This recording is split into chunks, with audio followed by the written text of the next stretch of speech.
Hello and welcome to Science in 5, WHO's Conversations in Science.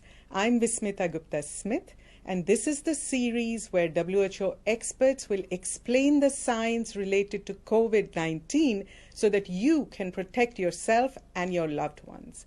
In today's show, we are talking to WHO's chief scientist, Dr. Soumya Swaminathan, and she is going to explain herd immunity. Welcome, Soumya. Thank you, Smita.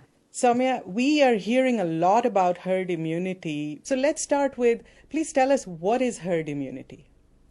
So let's take an example of a disease like measles, which is a very common childhood infectious illness caused by measles virus, for which there's a very effective vaccine. Now, we say that to achieve herd immunity in the population, for measles, you need about 95% of the people to have immunity or antibodies. Even if you have 5% of children not vaccinated, these others actually have enough protection in the population to prevent the measles virus from actually going from one person to the next.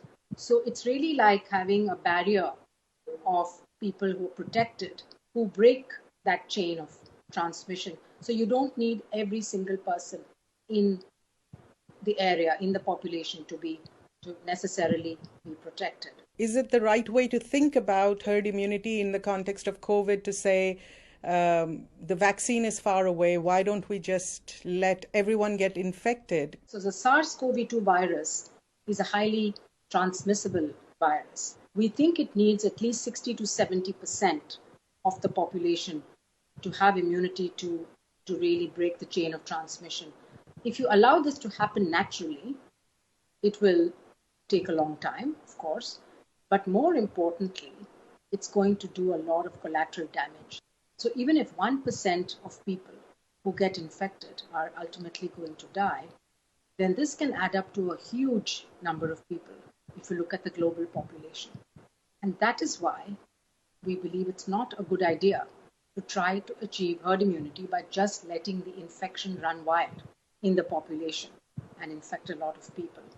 And that we should talk about herd immunity in the context of a vaccine.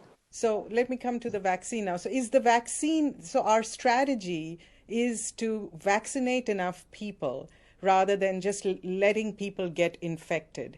Is that where the science is now? That's right. Because with a vaccine, you can achieve immunity and herd immunity safely.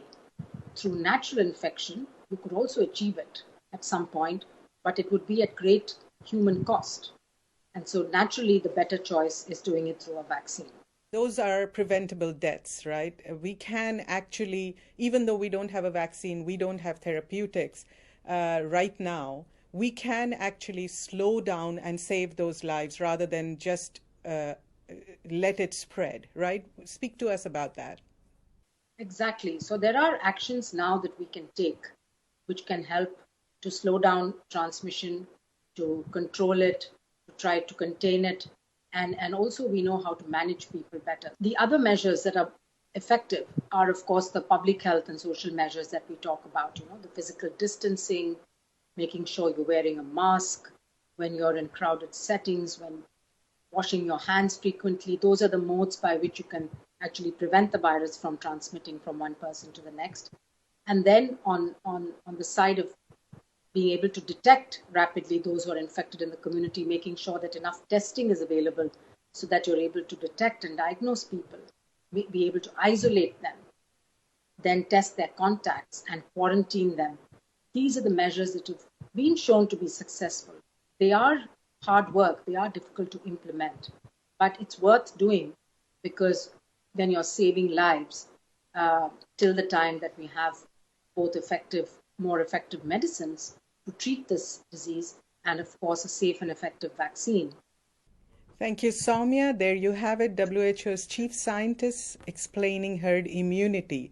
Join us next time in our series Science in 5. Until then, stay safe and stick with science. Bye-bye.